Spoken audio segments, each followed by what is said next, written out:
I'm Neil Faree. I'm the Group Head of Innovation at HC Group, and this is episode 3 of our educational campaign. Today we'll be covering getting the installation right.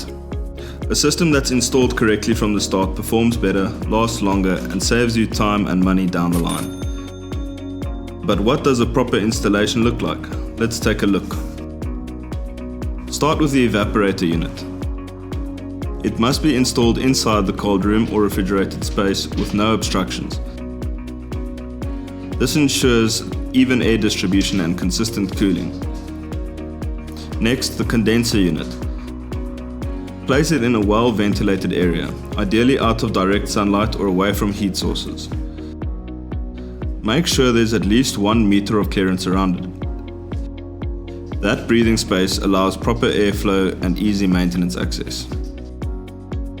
And don't forget the pipe runs. Always follow manufacturer limits for distance and elevation between the evaporator and condenser. This ensures proper refrigerant flow and prevents oil from getting trapped in the lines, a common cause of system failure. Finally, secure mounting is key. Mount both units on level, stable surfaces. Use vibration isolators or brackets where needed. This reduces noise, mechanical stress, and long-term wear. Get the installation right, and your system will deliver reliable, efficient performance for years to come.